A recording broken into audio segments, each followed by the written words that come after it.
ससुर का बाई खाना बा की जहर बा? खाना काहे फेंकनी आप? ससुर कूट कूट के मिर्ची भर दे ले बाड़ू सब्जी में और कूट कूट के नमक भर ले बाड़ू खीर में।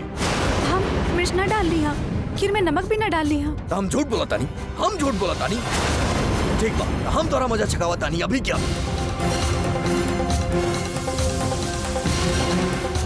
भैया खा। भैया का कर रहा तो बैठ बे।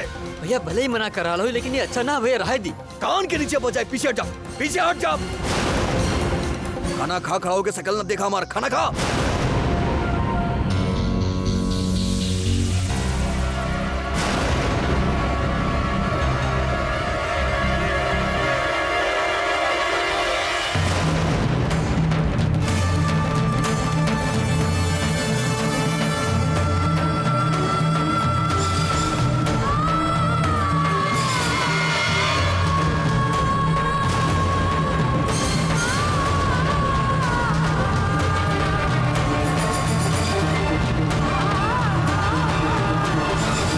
समझ में आयल तो रखे आसास भाई कितना मिर्ची बाय में।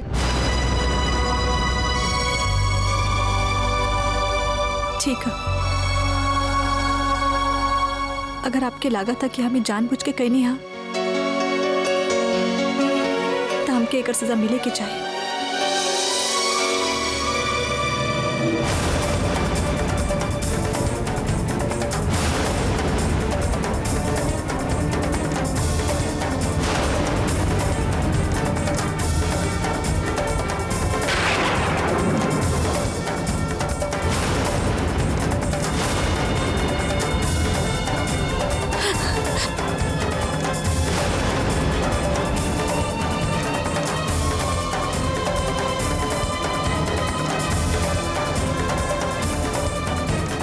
अबे देखा ताड़ू ना तमाशा।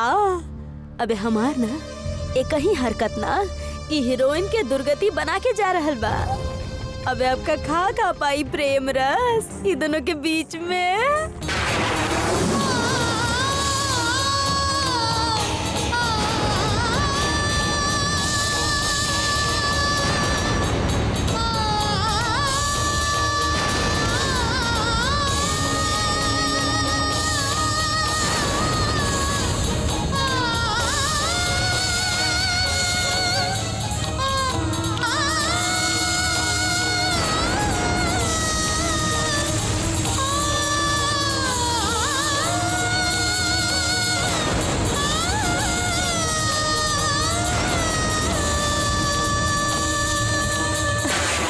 बस मन करा, बस रह दा तू, हो गया अभी।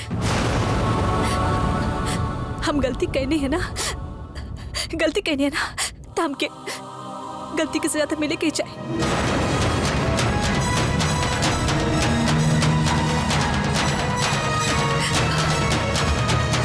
आय हाय कलसन वाली, अरे चूटी पे ना तीर मार के दिखैले बाड़ू। लेकिन ये बोझा रानी के देख के लागत कि ओकर समझ में आ गईल कि खीर में नमक और सब्जी में मरचा डाले के पुण्य काम तू ही कैले बाड़ू। तो का कर ली वो हीरोइन जान के हमार? हाँ अरे इतना तो पक्का बा कि ऊ ना ते बारे में गुरुआ से कही और ना अम्मा से। अरे कहो तानी ना, बस बस रह दो, बस समझ में नहीं क्या होता रहा के।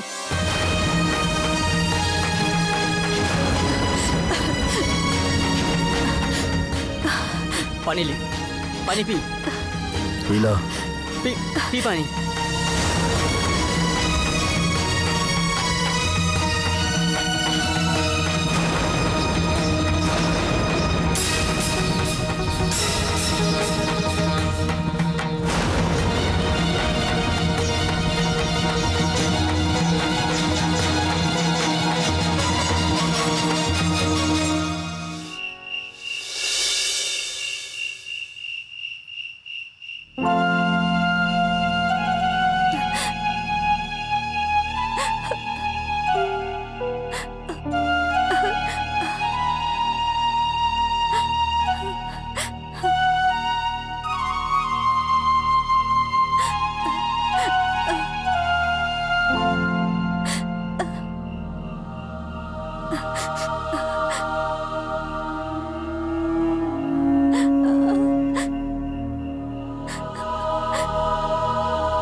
थे बेटा? सब ठीक तो है ना? वो कबन अम्मा। अरे हाँ, खीर खाए थे, अच्छी बनी थी ना? हमारी बिटिया ने बहुत मेहनत की थी। हाँ माँ, खीर बहुत बहुत स्वादिष्ट रहे। एक बात बताओ, अगर मतलब कौनों के पेट में दर्द होके तब फिर ऐठन होके बहुत ज्यादा मिर्च मसाला खा ले होए तब कौनो घरेलू नुस्खा हुई तोरा पास? तुम्हारे पेट में तकलीफ है का? अरे ना माँ, हमरा पेट में नहीं हुआ। हमार दोस्त बना वो जबेश्वर प्रसाद जब्बू। हाँ। ता ओकर फोन आए रहे हमरा पास। वो हमरा से कहलस के ओकरा पेट में बहुत दर्द होत बा, बहुत ज्यादा मिर्च मसाला खा ले और रात के तो कोनो डॉक्टर मिली ना। तो हम सोचने कि हम तोरा पास आ जाई तो तोरा पास कुछ ना कुछ तो नुस्खा होबे करी। अरे तो बेटा रुंझुन का तो सब पता है, ओकर पूछ लिया होत।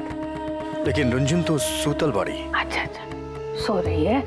अच्छा तो ऐसा करो, परेशान होने की जरूरत नहीं, तुम्हारे दोस्त को कहो कि थोड़ा पानी गर्म करे, उसमें अजवाइन है ना, अजवाइन वो डाले, और अजवाइन जब उबल जाए तो उसका छान के पी ले, सब ठीक हो जाएगा।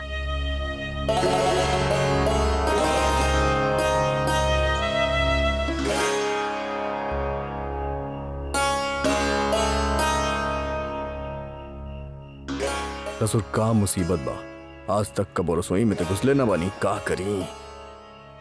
चला बेटा गुड्डू, शुक्ला शुरू हो जा। अरे पानी के में गरम करी।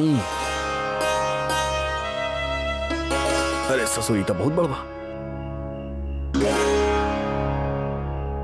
हाँ यही सही बा, ए में गरम कर लेता नहीं। पानी तो ले आई पहले,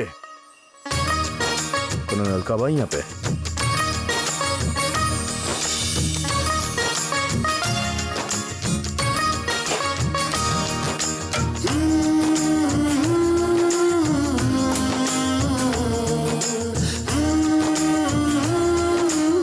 अरे अजवाइन कहाँ रखी हुई यहाँ पे? तवा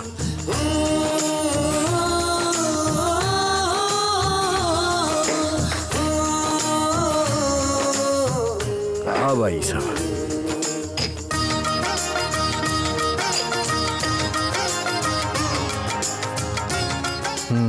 ई बा अजवाइन।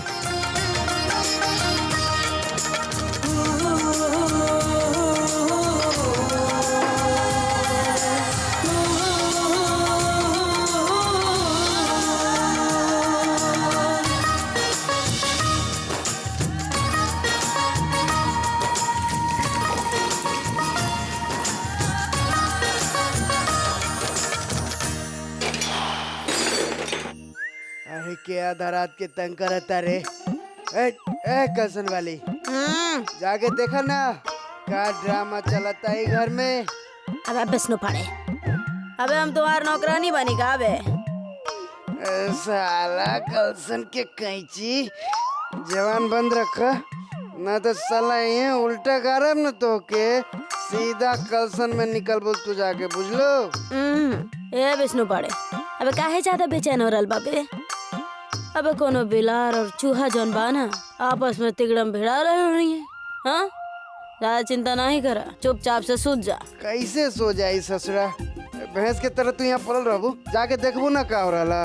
अरे कौन जासूसी के हलवा पकावत रहू रे? अरे विष्णु पाड़े, अबे कोनो जासूसी वासूसी नहीं पका रहल बानी बे। अबे हम ना ऐसे ही सुतले ना एगो प्लान सोच रहल बानी, गुडुआ और हीरोइन का आपस में भिड़ाए के बाद।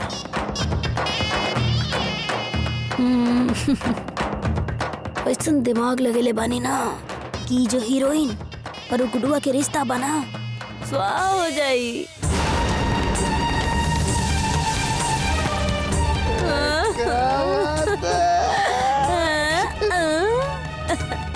अबे खीर और सब्जी में ना नमक और मिर्चाई के ऐसन तड़का लगैले बानी कि दोनों के रिश्ता ना बड़बड़ाई के स्वाहा हो जाई। हमरा के बस सवेरे के इंतजार बा कि सवेरे होते ही ना गुडुआ के महाभारत शुरू हो जाए।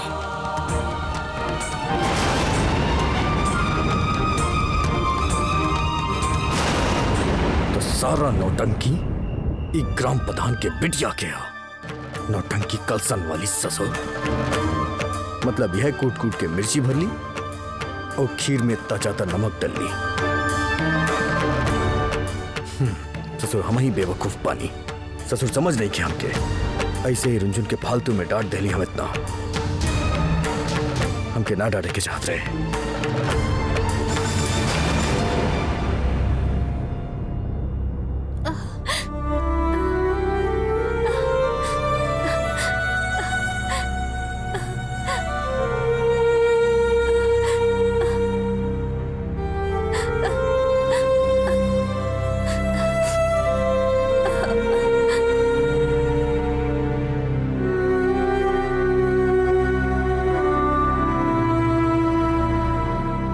इला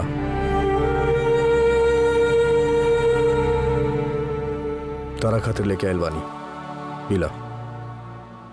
कहा काढ़ा बा। तोहार पेट में दर्द होत रहे ना, यह खातिर लेके आयल बानी। के बनैले? के बनेले बा? का हम बनेले बानी? केहू बा जौन तोहरा खातिर बनाई? सब हम बनैले बानी तोहरा खातिर। पीला भी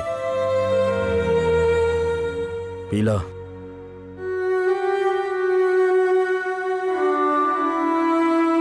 हम तरह मजा चखाई अभी के अभी। खा तू, खाए करा के खा।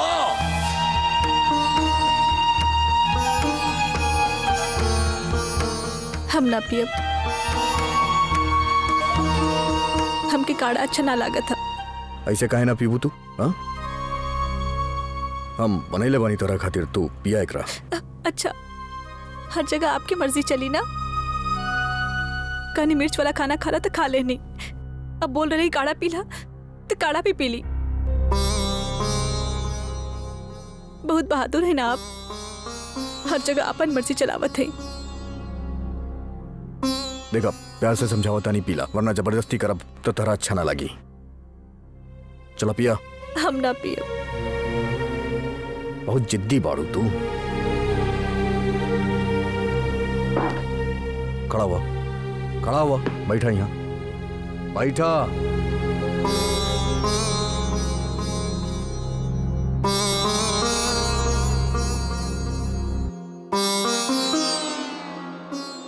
चला पिया।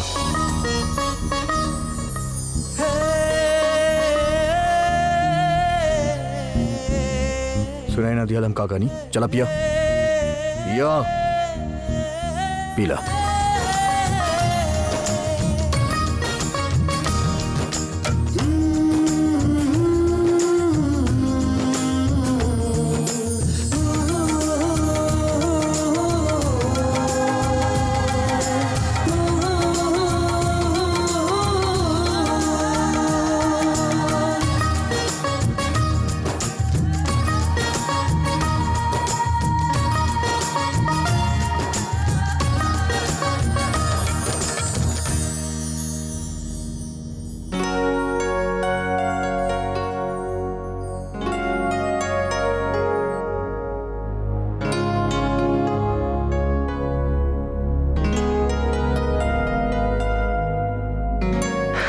चला एक काम करा, तू बिस्तर पे सोच जा, हम यहीं सोच जाई जमीन पे।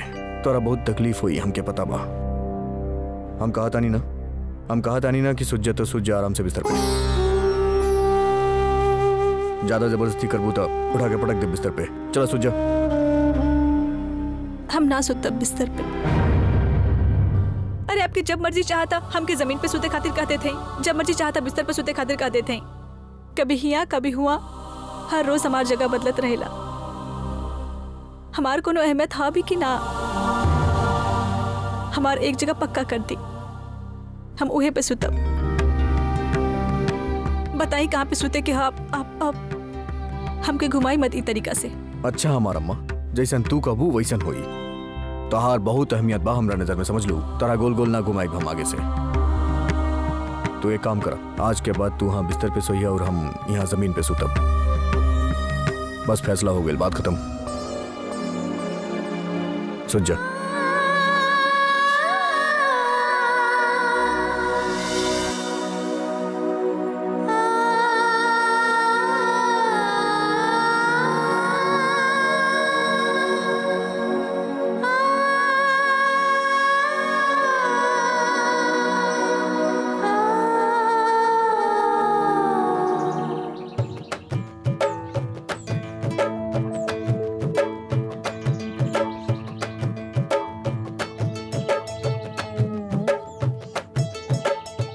जी, लेकिन गुड्डू जी इतना सवेरे सवेरे कहाँ चल देले? आखिर बात का बा?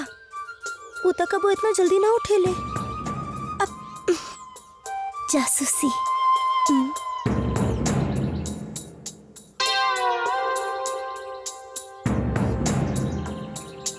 अगर गुड्डू जी हमरा से पूछ लेले कि हम कहाँ जा रहल बानी तो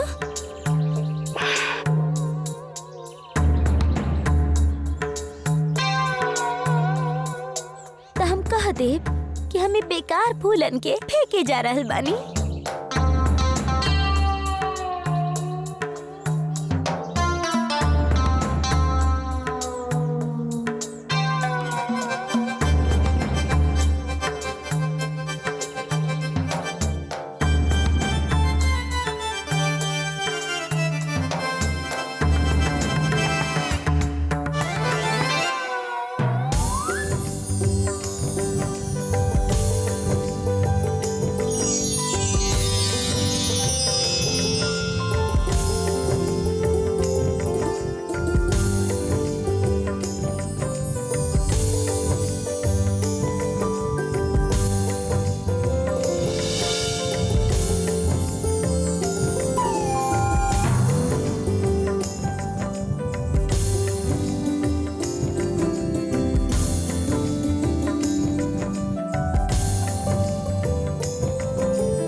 सॉरी,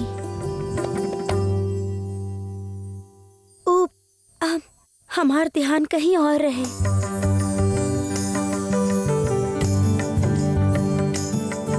कोनो बात ना।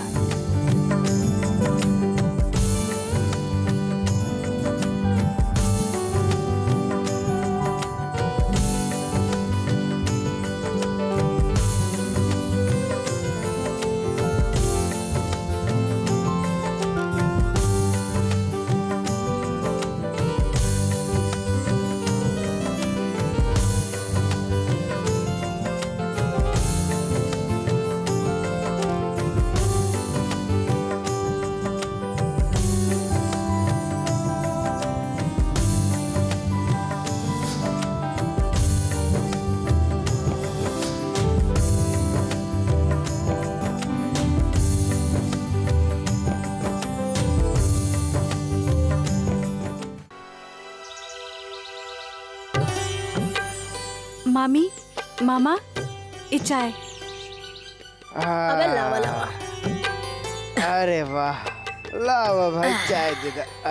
अरे रुंझुन, अरे चाय के साथ नाश्ता भी दे देना। जी मामा, लावत हाँ। है।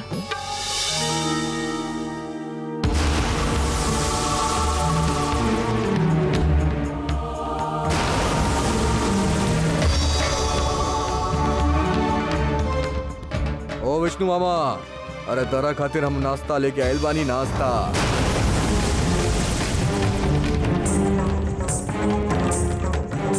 अरे आपके खातिर ताजा ताजा गर्मा गर्म नाश्ता लेके आइल बानी हम बढ़िया से।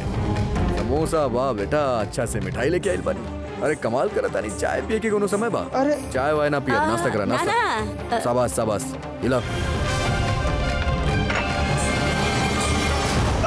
का खाई समोसा लेके आई आपके खातिर। अरे ला, देता नहीं, तोरा के भी देता नहीं। ला ला ला, अरे ले ला ला, अरे ले ले, अच्छा सा समोसा बा, देसी घी के बा। अरे ला, हमरा के ना चाहिए समोसा। अरे ऐसे कैसे ना चाहिए, इतना प्यार से लाइल बनी, तू खाबू ना। अबे रहे दा गुड्डू। अरे ना ना ना, खा ला तू, हम अपना हाथ से देता नहीं। ला तू खा अरे ला। ना ना। अरे खा ना। अरे ना खाए के बाप। अरे खाए के तो पड़ी तरह के, शाबाश शाबाश शाबाश, खा ला। अरे ना ना। अरे देखा, जबरदस्ती करे के पड़ी, हमके अच्छा ना लगी। चला खा ला खा ला खा ला। अरे हमरा के भूख नहीं खे। अरे कमाल कराता रू, इतना प्यार से लाइल बानी तो के हम अपने हाथ से खिलाता नहीं। ला, भूख नहीं खिला, ला खा खा खा खा खा।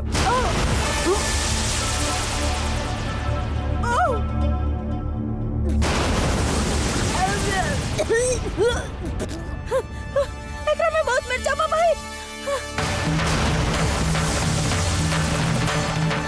अरे दिखा लागत बा, तो चला एक और खा ला।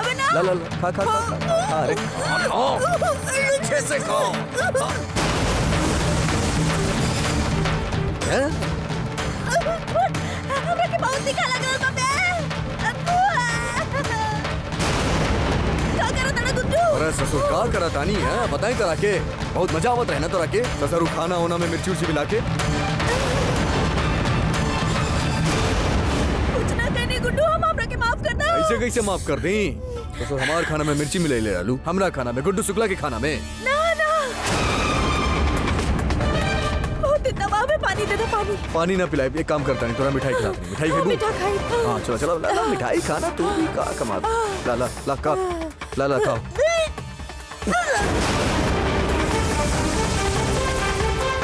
ये बहुत नमक भाई का बा। हमरा साथे ज्यादा सियानबाजी करत रहलू तू अरे गुड्डू छोड़ दो हमरा के ना।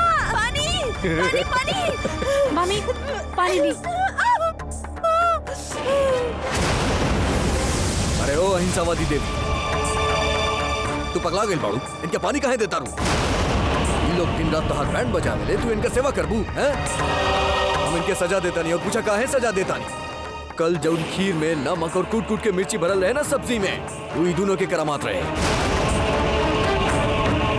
ससुर इनके वजह से भइल बा ये लोग गलती कैले बाड़े तो ये लोग के सजा दे हम देता नहीं इन लोग के सजा काहे सजा मिले के चाहे इनकरा के होवत के हैं आप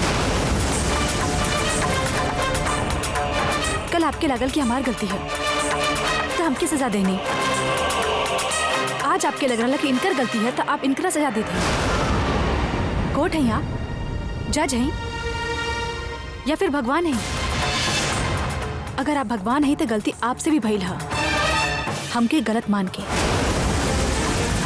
और सजा आपके भी मिले के चाहिए दे पाई बाप अपना आपके सजा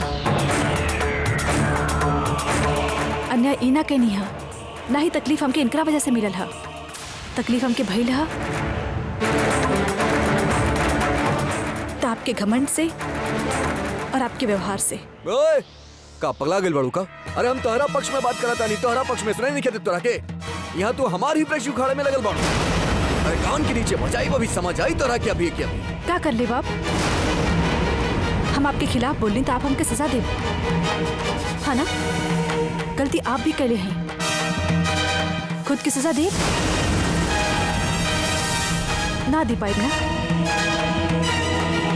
तो फिर याद रखिए आगे से केहू के भी सजा देने के अधिकार आपके ना है।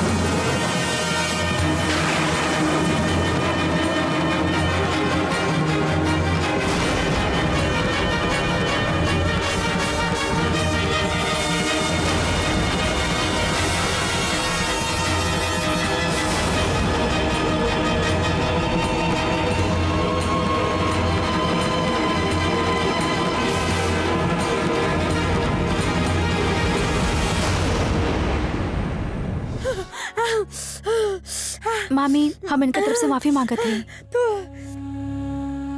पानी हाँ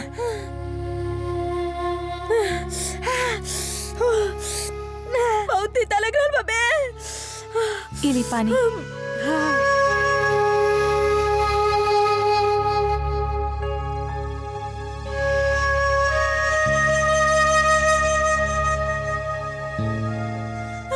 ठीक है रंजन हो गए जा जा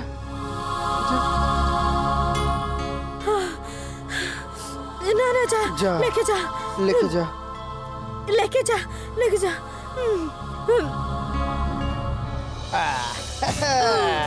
अरे बधाई कल्चर वाली भाई वाह मान गईली तो के का खेल खेले हो तू अरे और कोनो खेल खेले या ना खेले ओकर आउट भइल त अबे चुप कर विष्णु पड़ इहे बात पर इला समोसा खा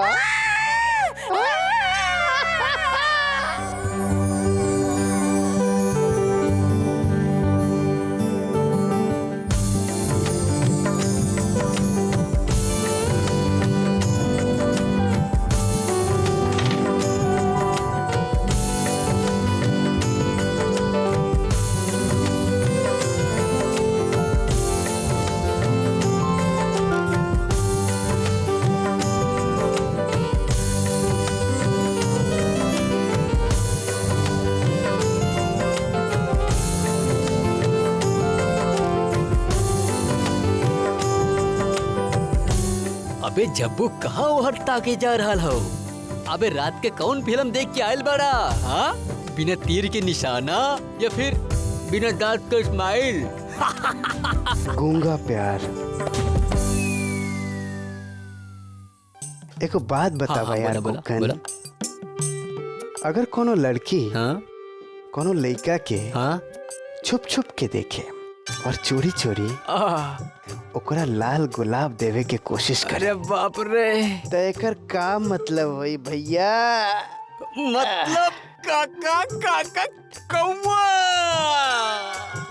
तो लड़की बाड़ी ना, वो लड़का से प्यार करेली, समझला? ई बताओ तू कि वो खुशकिस्मत लड़का है कौन? अरे भैया वो लड़का खुशकिस्मत हो कि ना, ई तो हमके ना पता, लेकिन वो लड़का तो हम ही है भैया। अरे भैया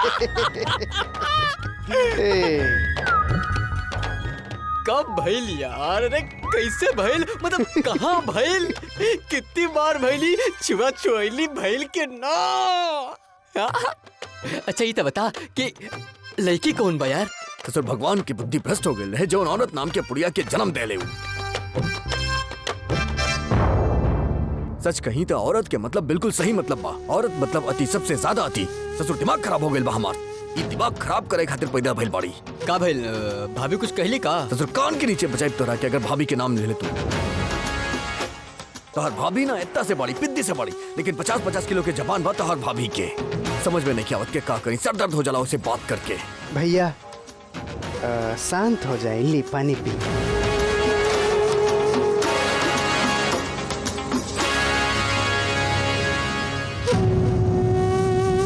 ससुर तोरा एक बात समझाओ तनी अच्छे से समझ जा। ससुर लड़की से दूर रहा।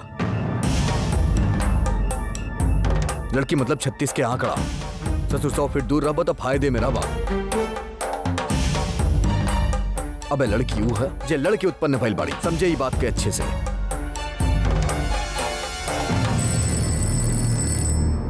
अबे क्या है बे? हेलो जी, हम इंडिया मोबाइल से। अबे हाँ यार रुक जाइए। अरे भैया हाँ बोल।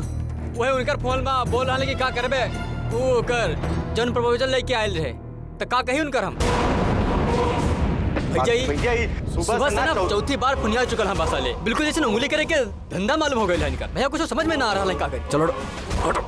ससुर बार बार फोन कराता रहे नहीं काबे। ससुर पगला गई बड़े, बार बार फोन काहे कराता रहे? अरे ना खोले के बा हमके मोबाइल सेंटर था। चला फोन रखा।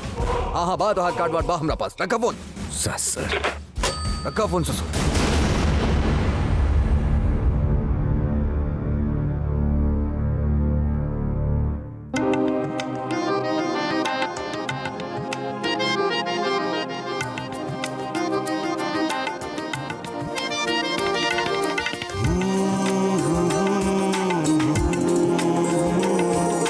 देखा अभी तू दवाई लेवल शुरू भी ना कैले, ओहर साइड इफेक्ट शुरू हो गई है। देखा कैसन देखा तारे?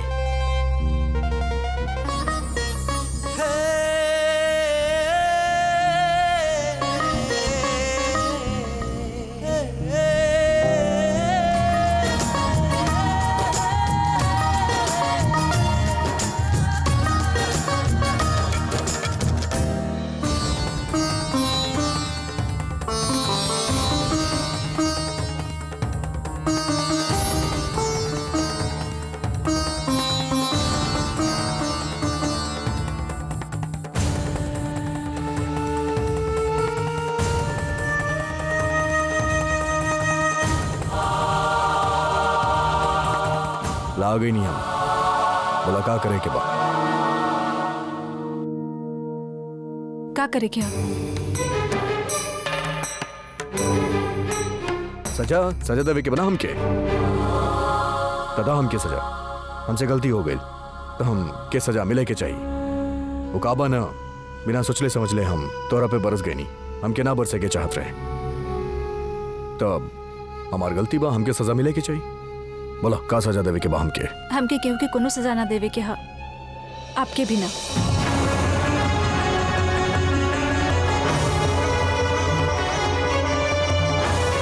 अरे सुनो सुनो ऐसे किसी सजा न देवे के बाद सजा तो देवे के पड़ी, चाहे कुछ भी हो जाए, हर हालत में सजा देवे के पड़े। हम गलती कैले बानी तो हमके सजा मिले के चाहिए, और हमके साबित करे के बाद तोरा जो आरोप बा हम पे गलत बा, हम खुद के भी सजा दे सके लिए और देव चाहे कुछ भी हो जाए।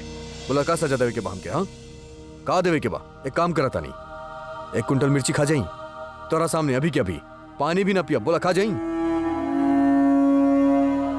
ठीक बा, यहाँ से कुछ ज्यादा नहीं अभी। रहे दी, सजा के बड़ पर बात कर अलग बात होवेला, सजा के सही खातिर अलग बात होवेला। आपकी बस की बात ना होई सब। सजा सही खातिर बहादुरी चाहिए, ऐसा बड़ बड़ बात ना। रहे दी। एक मिनट, हमरा बस के बात नहीं किया एकर का मतलब?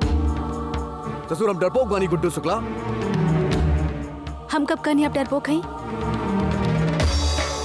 दोसर के परेशान करे खातिर, दोसर के तंग करे खातिर आप बहुत बहादुर हैं, लेकिन खुद केहू कुछ कहेला तब भड़क जाते हैं। सजा सही खातिर इच्छा शक्ति चाहिए, मजबूत दिल चाहिए। ससुर इच्छा शक्ति चाहिए, हम में इच्छा शक्ति नहीं कि गुड्डू शुक्ला में। बेकार के बात मत करा, तोरा का पता हमारी इच्छा शक्ति के बारे में?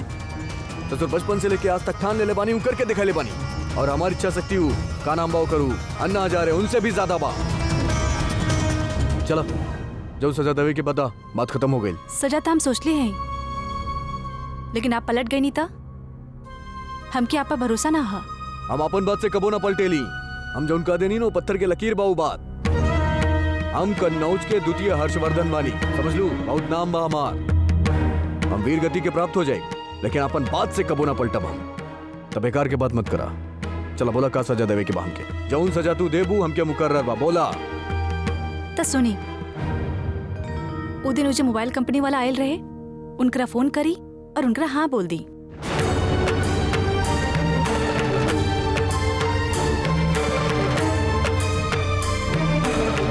एक मिनट रुको।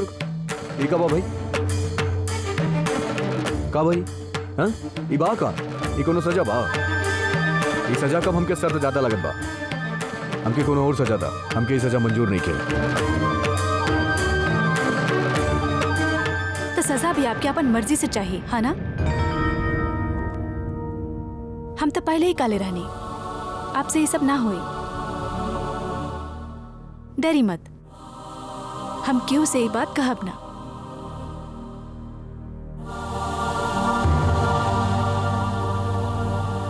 रुका, हमके तोहार सजा मंजूर बा।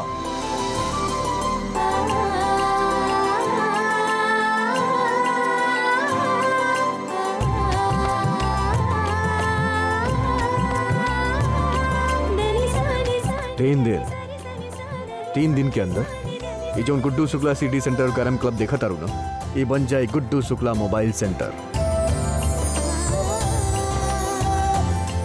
देख ले, करे और कहे में बहुत फर्क हो खेला। अच्छा से देखिए आंख फाड़ फाड़ के। गुड्डू शुक्ला मोबाइल सेंटर कन्नौज के सबसे बड़ा मोबाइल सेंटर गुड्डू शुक्ला के ही हुई।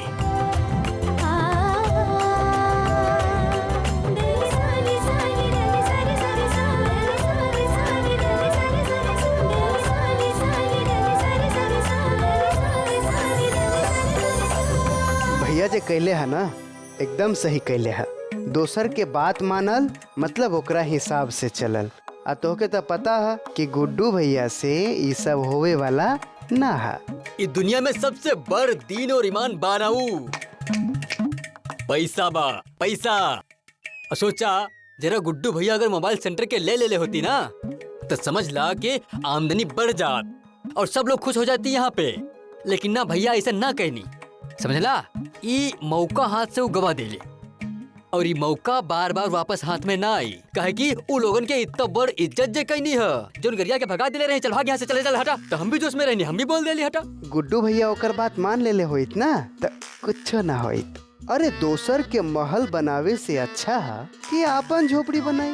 दोसर के धंधा करे में का फायदा? अब ओकर नाम के अगर तू यहाँ कंपनी खोल देले होता, मोबाइल सेंटर खोल देले होता, जब वो कहे तब दुकान खोला, जौन कहे वो माल बेचा, कस्टमर के मोबाइल दा, और जब कस्टमर मोबाइल खराब करके वापस ले आई तो ओकरा सर्विस सेंटर भेजा। अरे बहुत झंझट है, सब में बहुत झंझट है। गुड्डू भैया जे कैले है सही कैले है।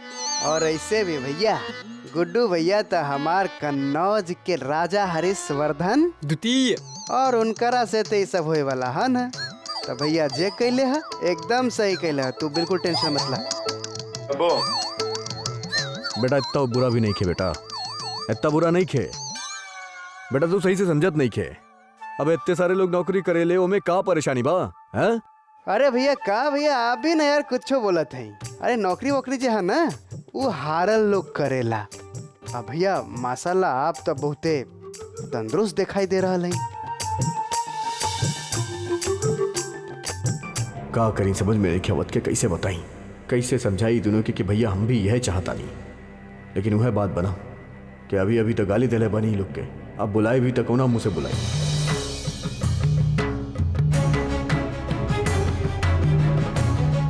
अब एक ही रास्ता बा।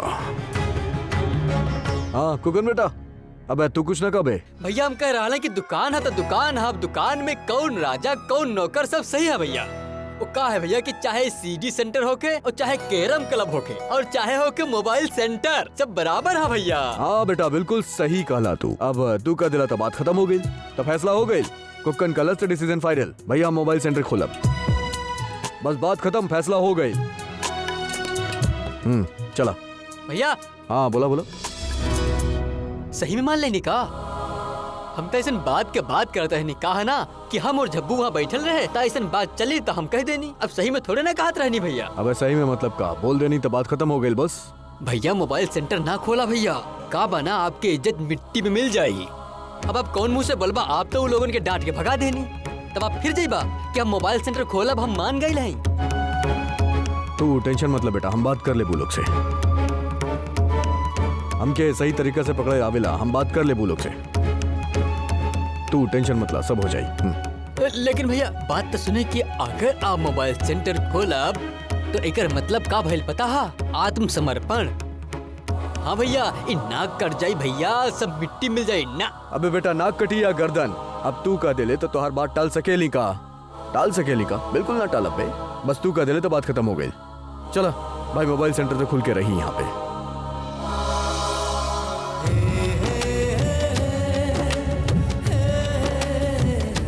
अब देखिए रुंझुन शुक्ला, अच्छे से देखिए, 3 दिन में हम मोबाइल सेंटर खोलब, सिर्फ 3 दिन में, और तुम्हार चुनौती के हम अच्छे से जवाब देब। रुंझुनी घर से चल गई ना तो हमार रिक्शा के रेक्सीन फट जाई, टायर पंक्चर हो जाई और हमार रिक्शा के बिजनेस खत्म हो जाई। हाय हाय, अगर वो गुड्डुआ पैसा कमावेला की ना तो बोझा रानी के घर में थोड़ी रखी।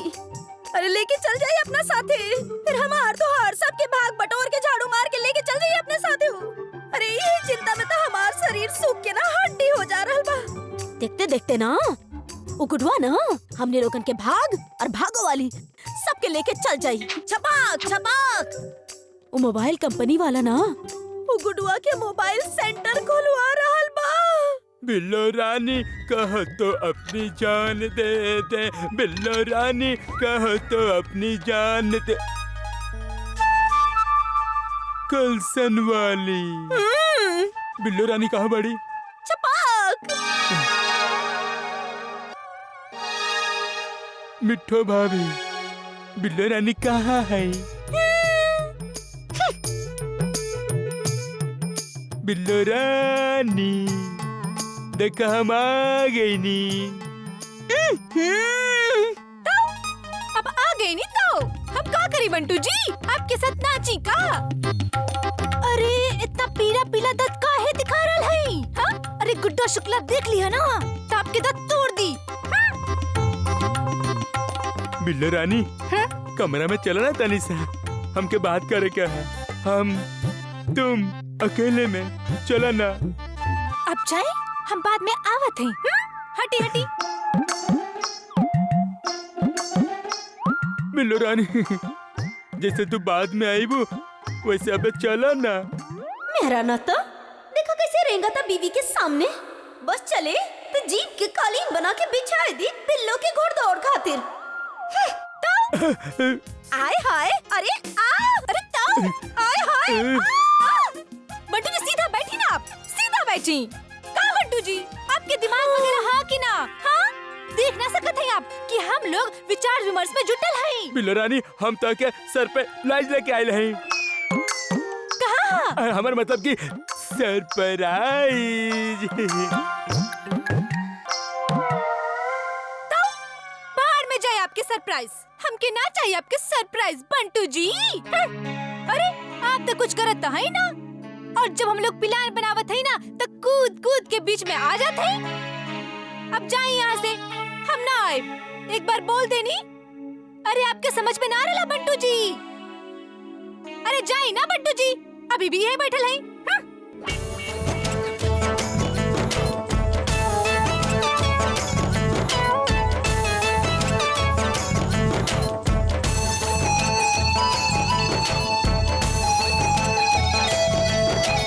बिल्लो रानी,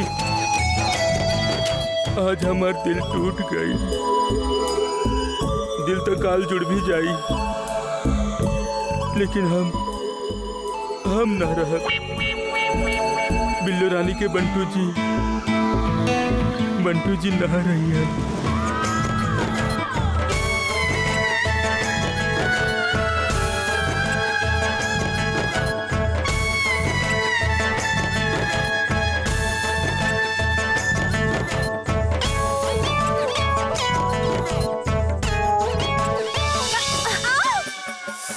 अरे बाप रे बाप, का करत हो?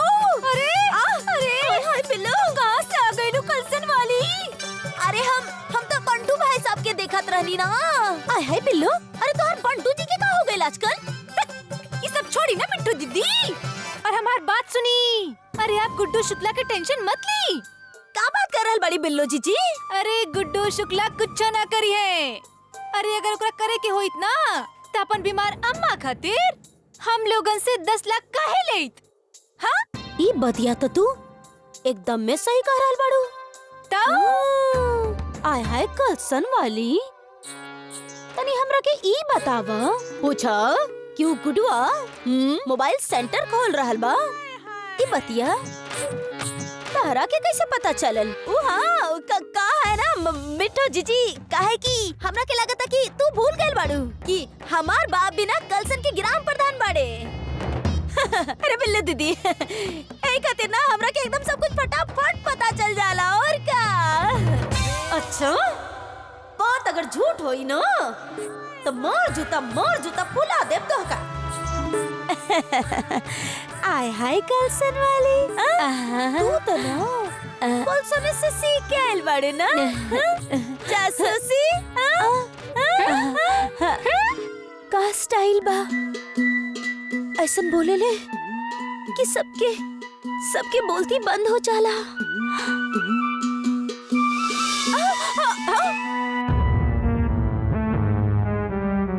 के का? कुछ ना, हम मिठाई लवे गल रहनी, और कुछ ना।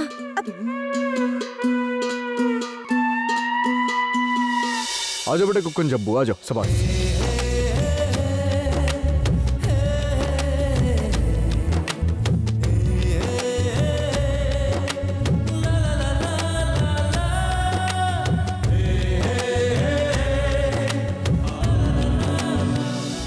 अरे आप ऐजा बैठल बानी? अरे वो हम फैसला कर ले बानी अम्मा, वो जो हमार कैरम क्लब और गुड्डू शुक्ला सिटी सेंटर बना, ओकरा साथे एगो बहुत बढ़िया और बहुत ही आलीशान मोबाइल सेंटर खोलब हम। हाँ, फुल एंड फाइनल फैसला बा हमार। उका बना अम्मा, शादी उदी हो गई बा हमार, तो हम सोचे तनी के तनी काम के आगे बढ़ावल जाए, तनी बिजनेस के आगे बढ़ावल जाए। ये तो बहुत ही अच्छी बात है गुड्डू बेटा। अरे बुद्धिमान वही होता है जो समय के साथ चले। हम अभी जाके भगवान से तुम्हें नए धंधे के लिए प्रार्थना करके आते हैं। अरे झब्बू बेटा, तुम्हारे पेट का दर्द कैसा है? पेट दर्द? कुकन, ये पेट दर्द कब भइल रे? अब ससुर पेट में दर्द तोहरे है, हमके का मालूम कब भइल? अरे कल रात तुम्हारे पेट में दर्द रहा ना, गुड्डू आधी रात को हमारे पास आया ये पूछे के लिए कि वो काढ़ा कैसे बनात है।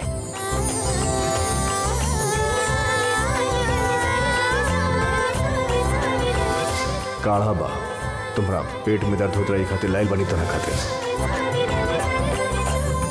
गुड्डू के बताए काढ़े से तुमको फर्क पड़ा कि नहीं? हाँ पिनी।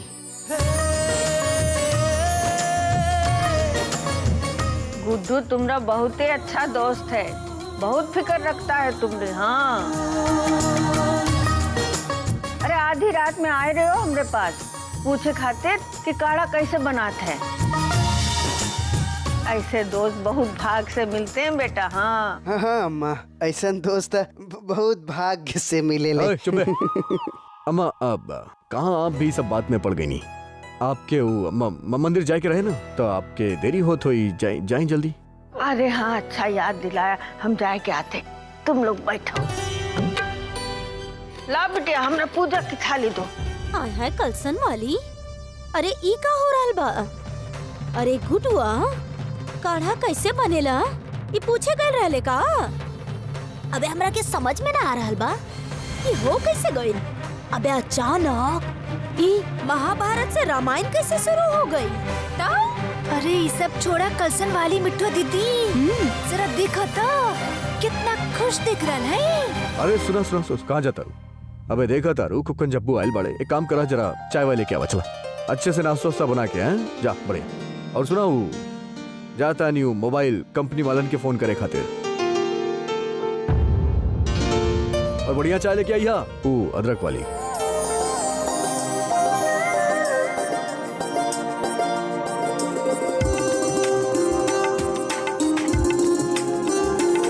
कुक्कन अबे आजकल भैया के का हो गए रे? साला हर काम सीधा सीधा करे लागल है। साला फोन भी पांडे निवास से करता रे। भैया फोन तो हमार कैरम क्लब में भी है ना, हैं वहाँ से भी कर सकत रहे। जो बात है ना झब्बू, भैया और भाभी के बीच की बात है। कैसे? ध्यान से देखिए गुरु तो सब समझ में आई। भैया जिन बारे ना कुछ सिद्ध करे के चाहत हैं और ये सब कर रहा है वो भाभी के दिखावे खातिर। आए? हाँ। लेकिन भैया भाभी के दिखावल का चाहता रे कुक्कन? अब हेलो इंडिया मोबाइल कंपनी। जी हाँ बोली। हाँ अरे हम गुड्डू शुक्ला बात करता नहीं। और कैसन बानी? सब बढ़िया फिट ना? हाँ। देखा बात के घुमावे की आदत तबा ना हमार। हमके मोबाइल सेंटर खोले के बा भैया, हमके आपके ऑफर मंजूर बा। अब बतावा का करे के हुई भैया बोला। जी कुछ ना। का मतलब भैया? मतलब जो ऑफर आपके दियल गेल रहे वो एक्चुअली आपको ना और के अलाउड कर दिया गया। अरे भैया कोनो जुगाड़ उगाड़ लगावा यार, बहुत मुश्किल हो जाए। गुड्डू जी आप हमारी बात समझिए, अब कुछ ना हो सकेला। अभी इतनी देर पहले मोबाइल सेंटर के बारे में जिससे आपके बात फैल रहे वो हमारी कंपनी के हेड हैं। देखिए उनकर आपके बात बहुत बुरा लगल है और वो आपके बिहेव से काफी नाखुश हैं। यह खातिर वो इस सेंटर को और के नाम अलाउड कर देले हैं। अरे भैया ऐसे कैसे अलॉट कर देले, ऐसे कैसे दे देले केहू के? एक काम करा गुड्डू शुक्ला की फोन उनके कहा वो हमारी बात आके सुनिए जा बोला। आई एम सॉरी गुड्डू जी, अब हम आपके कौनो मदद ना कर सके नहीं। हेलो हेलो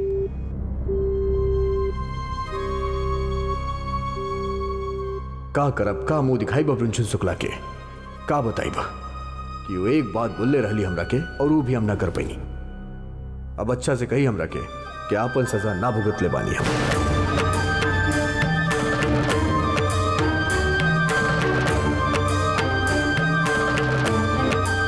हेलो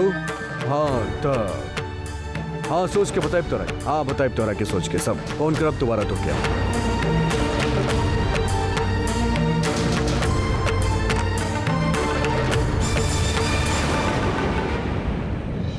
काबिल भैया सब फाइनल। हाँ बेटा जब्बू सब फाइनल हो गई बा, फुल टू सब बात पक्की हो गई अच्छा से। अबे तू मन बुना हम फोन कहीं नहीं। अरे वो लोग कुर्सी से उछल गई ले। हाँ ऑफर एक्सेप्ट के लिए सब बढ़िया से हो गई। लेकिन यार हमके एगो बात समझ में ना आई। हमरा जो अंतर मन पर जब हम हाँ करत रहनी कुकन तो अंतर मन हमके गवाही ना देत रहे। हमके लागत बा हमके तनी विचार विमर्श कर लेवे के चाहिए बेटा। हाँ का कहता रहा? लेकिन एगो बात समझ में ना आयल भैया कि आप कहते कि वो लोग भैया बहुत खुश रहे तो फिर आप अपनी प्लान का बदलत हो? वो एकरा वजह से ई झब्बू की वजह से। अबे सवेरे से एकर बात हमरा कान में गूंजत बा। क्या मतलब हम काहे करब नौकरी? हमके नौकरी ना करे के बा। भैया बिल्कुल बढ़िया काम कैले, एकदम फंटास्टिक काम कैले हैं। अपन धंधा चलावा, बढ़िया दुकान राजा जैसन रहा। कुछ भी कहेला, दुकान खोलला, मोबाइल बनाला, सब बेकार के काम है। बिल्कुल बढ़िया काम कैले हैं। अभी अपन कितना बढ़िया धंधा चलता, कैरम के, सिटी सेंटर के आई। अरे जैसन तू कले पड़े ना, बिल्कुल वैसा नहीं करब। हाँ बहुत बढ़िया भैया। हम कोनो नौकरी वोकरी ना करब, अपन काम करब अच्छे से। हाँ धंधा जमाई अच्छे हाँ से। भैया माफ कर दी। हाँ माफ कर दे बेटा। हाँ सही बा सही बा सही बा, शाबाश। बिल्कुल तोहार बात। नाश्ता आ गई। हाँ बेटा चाय वाला तनी अच्छे से। हाँ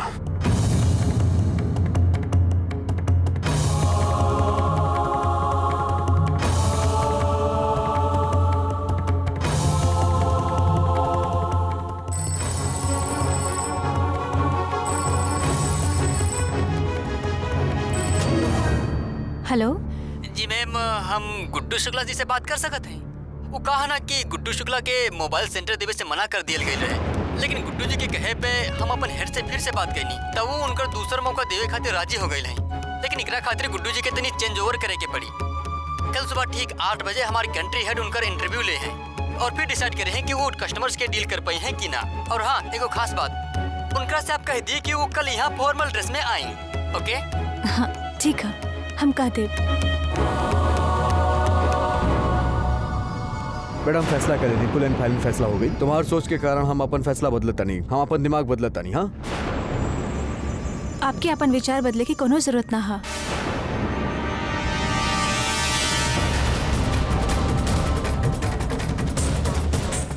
हमारा भी बात हो गई है। कंपनी के जो कंट्री हेड है वो आपके इंटरव्यू लेवे के चाहते हैं। अगर आप इंटरव्यू अच्छा से देनी और ये साबित कर देनी कि आप ग्राहक के अच्छा से डील करब, तो मोबाइल सेंटर आपके ही अलॉट करिए।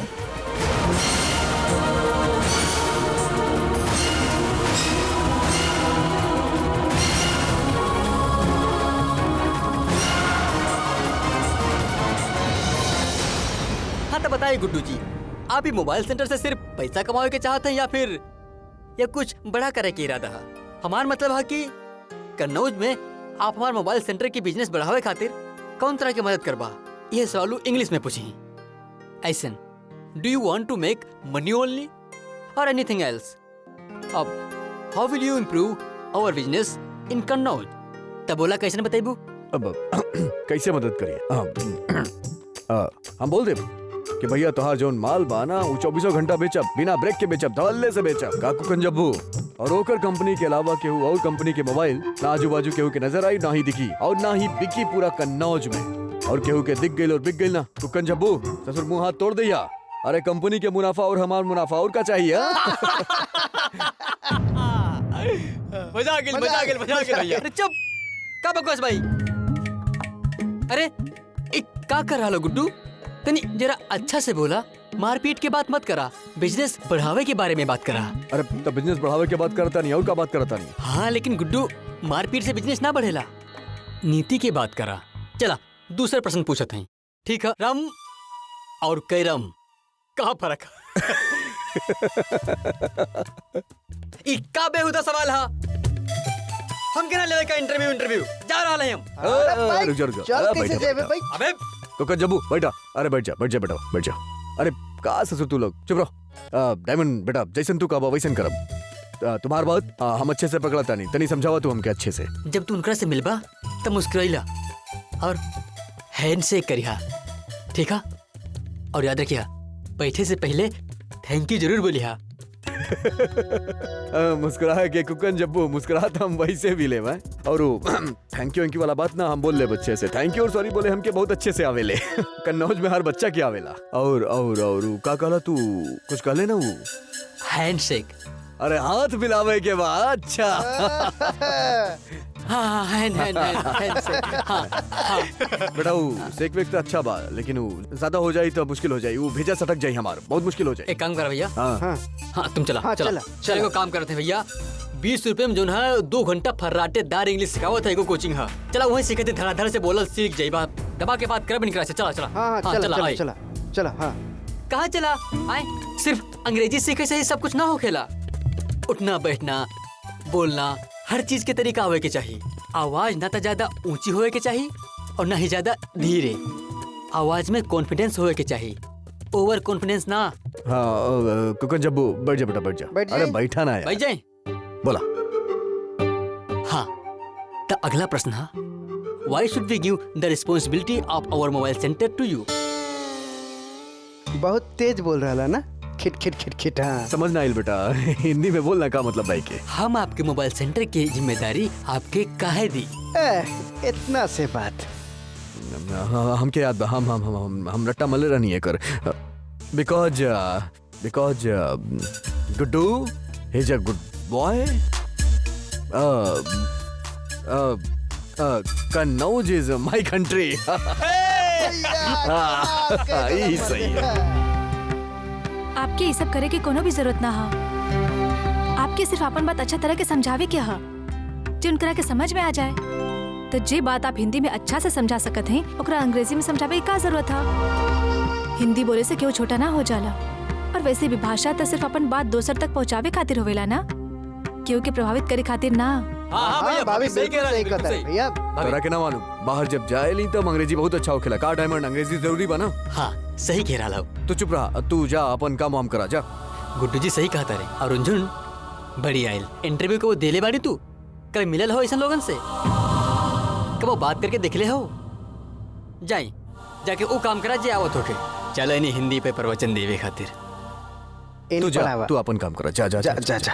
और का करे एगो के चीज और बहुत जरूरी है, इंटरव्यू देवे खातिर फॉर्मल कपड़ा पहन के जइहा। हाँ, वो हम जब फोन पे बात कर ले रानी ना, तब कंपनी वाला भी यही बोलत रहे। हाँ तो सूट बूट के इंतजाम कैला और फिटिंग विटिंग जौन बना वो सब चेक करवा लिया। उनका ऐसा ना लगे कि चाहिए कि तू पहली बार पहन के आयल बड़ा उनकर सामने। लेकिन हमें कहत रहनी भैया कि मान ली कहीं से हम मार धाड़ के कपड़ा लेके आई नहीं तो भैया वो फिट कैसे हुई वो? हाँ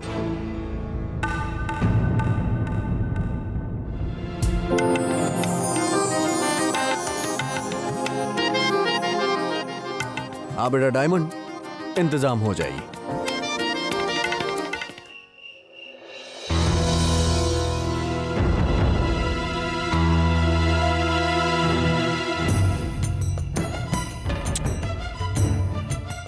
होत का बा समझ में नहीं किया मत कुछ।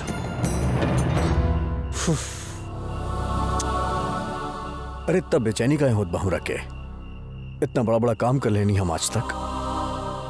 इतना बेचैनी हमके कबो ना भइल। ऐसा लगत बा जैसे जंग पे जाता नहीं। इंटरव्यू ना जंग बकोनो। गुड्डू शुक्ला कलेजा के संभाला तनी अपन। कल बड़ा दिन बा, कल अच्छा काम करे के बा, चुनौती जीते के बा। करब करब करब, बहुत बढ़िया।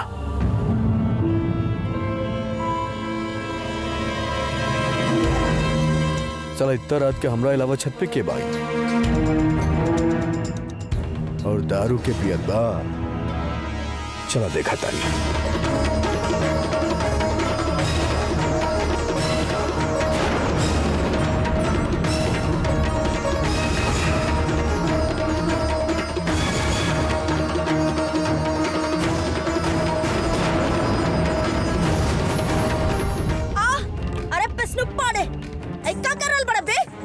तुमरा कोर्ट कचहरी के पहाड़ नहीं के हा जे खो दे ही जा रहल बाड़ा तू। अबे का कर रहल बाड़ा? अबे ई हमार घर बा। साला अगर ई घर ह त सामान अपन जगह पर मिलत काहे ना ह? अबे बसनु पाड़े, अबे सब सामान जगह पे बा। ई जो तोहर दिमाग बा ना, खाली उ खिसक गइल बा। साला अगर हमर दिमाग सचमुच में खसक गइल न त तू आ तोहार बाप कुकलसन के ग्राम प्रधान दोनों अपन जन्म स्थान भूल जाइबा। समझ लू कितना देर से हम अपन सूट ढूंढ रहल है, साला मिल कहे न रहल ह। अबे बसनु पाड़े, अबे तू ना अपन कोट उठ के चिंता छोड़ दा और गुडवा के बारे में सोचा। कल इंटरव्यू दिए जा रहल बा और अगर इंटरव्यू में पास हो गई और ओकर मोबाइल सेंटर खुल गई ना तो गुडवा ना अबे तोहर जैसन 10 विष्णु पांडे ना रातों रात खड़ा कर दी। अरे पहले फसाद के कलसन बात सुना हमार।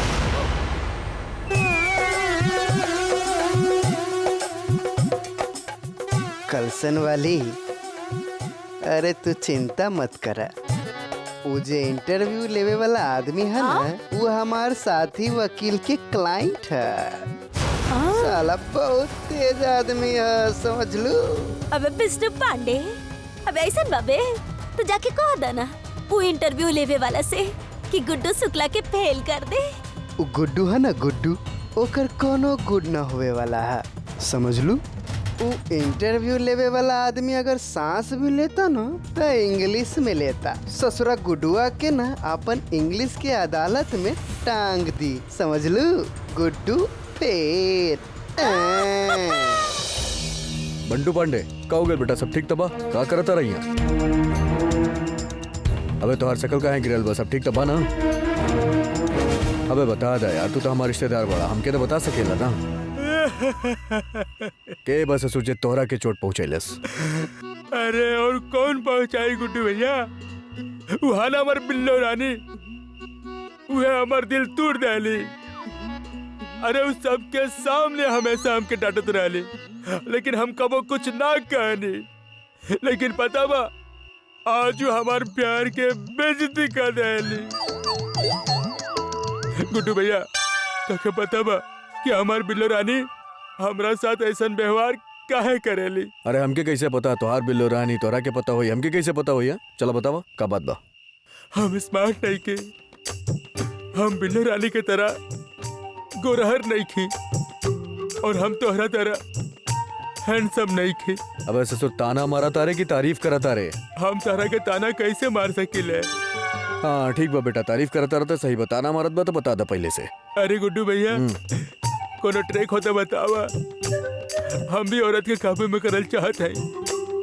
इस सब में तो तू माहिर बाड़ा। अरे बैठा, यहाँ बैठा। अरे बैठा गुड्डू भैया। अबे आज काहे? हमरा साथ पिया गुड्डू भैया। अरे हमके ना पिए के बा यार। गिलास धो के देत है। अबे ससुर हुआ बियर से धोआ तारे वही के पियब हम। अरे गुड्डू भैया अब धो देनी हम ला। देखा।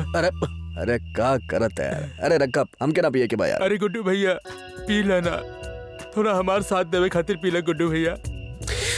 ऐसे शकल बनाओ तब पिए के पड़ जाई हमरा के। चला पी लेता, नहीं तू इतना जोर देत बड़ा तो चला ठीक बा। चला शाबाश, चीयर्स। चीयर्स। पियो पियो अच्छे से पिया। हाँ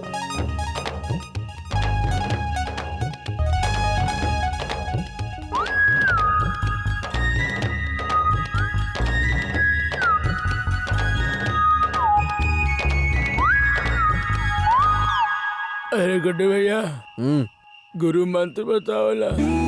अरे औरत के कैसे काबू में पाए? एक तना अपन दिल के बाद दिल में मत रखल करा, जो उन भड़ास बा वो निकाल दिया करा। और दूसर बात, तू ससुर डरे ले बहुत। अबे इतना डरे के ना चाहिए औरत से, समझ ले। अबे औरत के अपना काबू में रखो, समझे? अबे अहमियत जतावा तनी अपन। हम क्या देखा, हम कितना अहमियत जतावे ली अपन। हाँ भाव खावा तनी से। हाँ अबे तू सारा दिन कुत्ता की तरह बिल्लू रानी के पीछे पीछे भागत रहे ले, बिल्लू रानी करत। अबे कैसे भागी पीछे तो रहू? तू ससुर अपन पत्नी के प्यार करे ले? बहुत प्यार करे ले। तो वो प्यार के कुछ दिन खातिर अपना हृदय में समेट के रखा, क्योंकि कुछ मत बोला, शांत रहा। देखा तोरा पीछे पीछे कैसे पुचकारत आई। अब फिर तू जैसे चाहबा वैसे होई। समझ ले? ठीक है, बिल्कुल सही कहला। अब हम ऐसे ही करब। जय हो गुड्डू भैया के जय। अबे का बे बंटू पांडे, ससुर पिए के मजा ही खराब कर देले। अबे लुढ़क, अबे उठा। अबे यार का मुसीबत बा।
7 बज गई। 8 बजे तो इनका इंटरव्यू पे जाके रहे। उठी।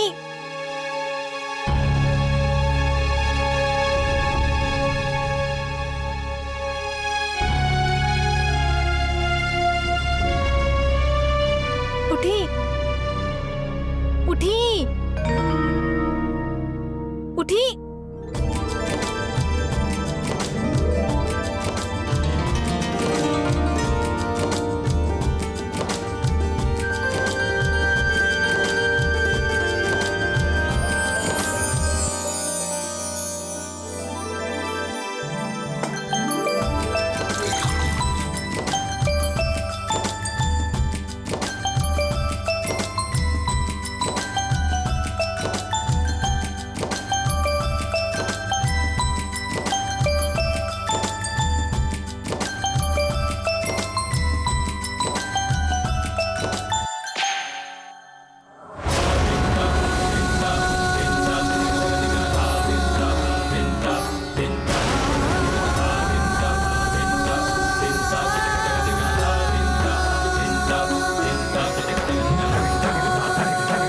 अबे तुम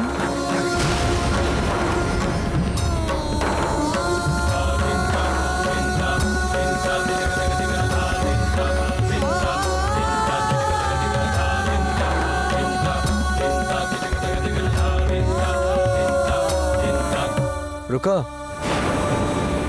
का तू यहाँ का करता रुआ? अबे बुल्लू कहे ना कि तू बड़ू। बोल भी देती तो का हो जाए। आप करीली तो अपन मन के ही ना। वैसे भी आपके बहुत मजा आवेला दूसरे के परेशान करे में। अरे ऐसा बात नहीं के हमके लागल कि कुक्कन होई ओकर आदत बस सबरे सबरे ऐसे उठावे के हमके, और तारा का जरूरत रहे पूरा गंगा ऐसे हमरे मुंह पे बहावे के, तो पानी फेंकलू तो धड़ल्ले से हमार हाथ तहार मुंह पे लग गई। ससुर सबरे सबरे वैसे हमार भेजा सटकल रहे ले। यही खातिर आप हमरा पर हाथ उठावल शुरू कर देनी है ना।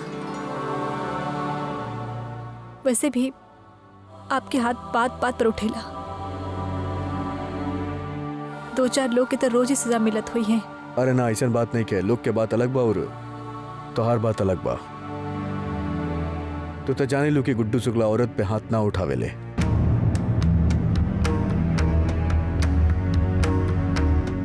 खुश हो जाए तो आज से ये शुभ काम भी आप शुरू कर देनी है ना।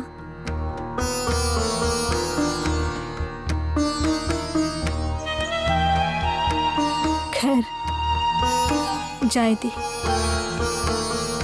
तैयार हो जाए, इंटरव्यू खातिर लेट हो जाए।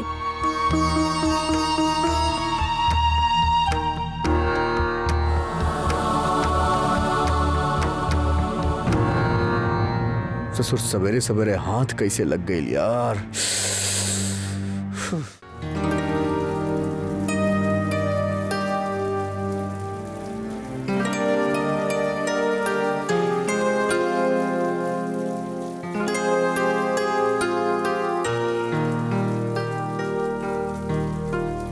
आपके हाथ बात बात पर उठेला।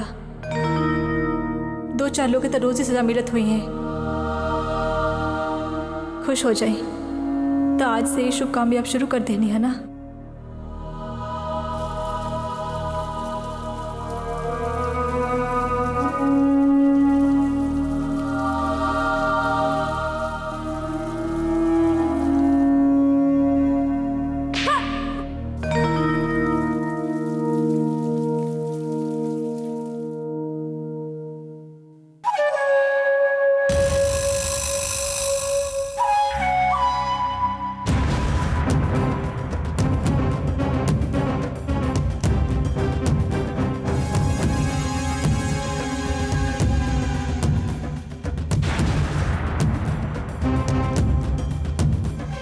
अबे हीरोइन, अबे कलसन के काम यहाँ कौन शुरू कर देलस बे?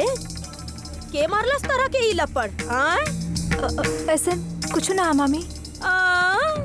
अबे हीरोइन, अबे हमारे बाप भी कलसन के ग्राम प्रधान बाड़े, और हमरा से ना जरा सा तू झूठ बोले की कोशिश ना करा, न ता यही निशान ना एकदम इहो गाल पे दे के ना बराबर कर दे ऐसे।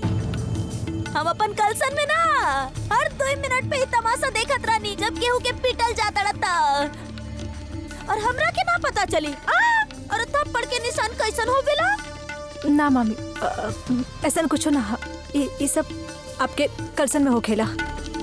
वैसे भी गुड्डू जी हमके काहे मरी है, ये थप्पड़ के निशान ना, हम तो वहाँ जात रहनी था, दीवार से लड़ गए रानी, वही के निशान है।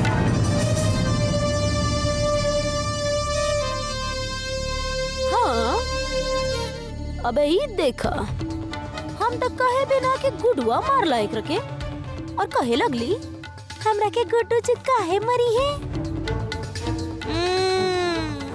अबे सही कहल जाला कि चोर की दौड़ी में ना तिनका होवेला।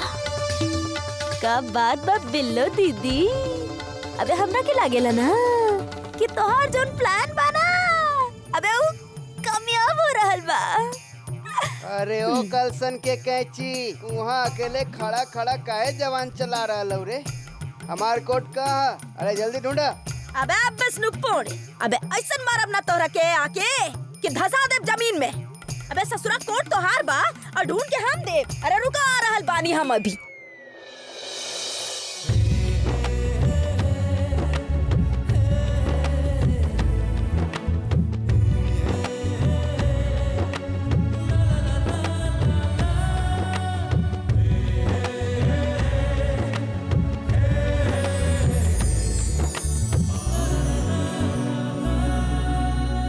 ससुर कैसे बांधी? एकरा अंदर डाल देता ने, एकरा ऐसे बंध जाई। अरे लेकिन ये गांठ कैसे बंधी? अरे ससुर बचपन में तो दीनानाथ शुक्ला बांधत रहले, यहाँ के बांधी।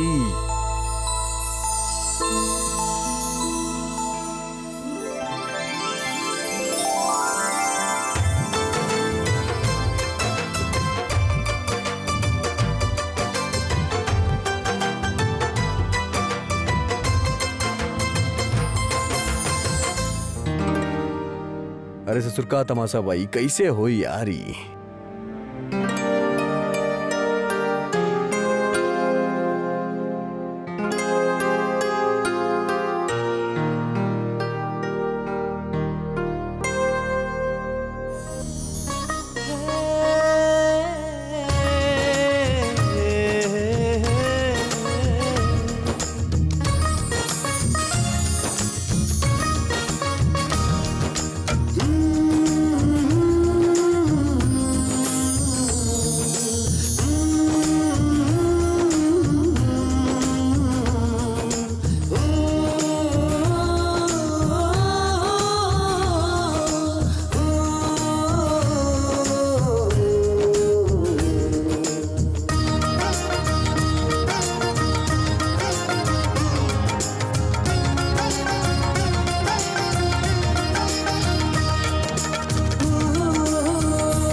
दवाई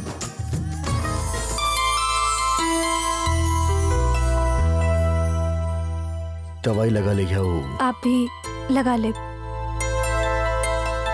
हमसे गलती हो गई। वो सवेरे सवेरे तू हमरा मुंह पे पानी मार देलू तो धड़ल्ले से हाथ घूम गए, तोरा चेहरा पे लग गई। हम जानबूझ के ना मारे चाहत रहनी। इतना परेशान काहे हो रहा है? हम कुछ बोलनी तो ना? हमरा तरफ से सॉरी बा, हमके माफ करता। माफी मिली, लेकिन एगो शर्त पे। ये गलत बात बा। ये कोनो बात भइल? तू फालतू में शर्त रखता रू। शर्त वर्त ना माना हम तार। ठीक है फिर। चला ठीक बा, बोला का शर्त बता हर। शर्त ये है कि इंटरव्यू अच्छा से दे दी, अपन गुस्सा पे काबू रखब। अरे का गुस्सा पे काबू रखी? क्यों ऊंचा आवाज में बात करी तो हम छोड़ देब का? अच्छा ठीक बा, तो इतना कहा तारू तब गुस्सा पे काबू रखब हम अपन। हमार भी एगो शर्त बा। कैसन शर्त? ई तो कभी हमके ई टाई बांधल सिखावे के पड़ी, हमके आवेला ना। अरे आधा घंटा से उलझल पड़ल रहनी हम। काम मजाक नहीं की करत, तोरा सिखावे के पड़ी। हाँ कि ना? पहले बोला। ठीक है, सिखा दे। हाँ फिर ठीक बा।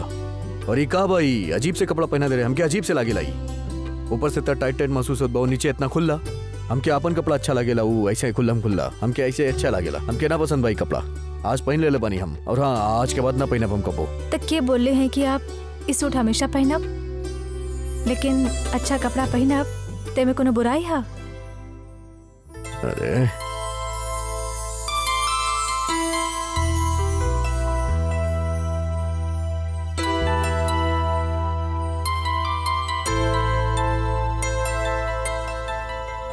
एगो बात बोली आपसे। हाँ बोलो। आप ही कपड़ा में बहुत अच्छा लग रहा है।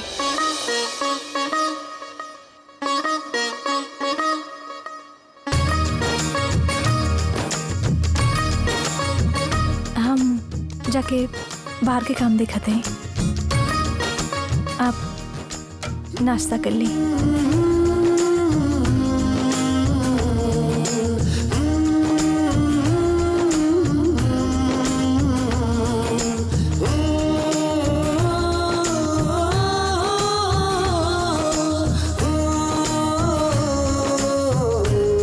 एगो बात कही आपसे, आप ये कपड़ा में बहुत अच्छा लग रहा है।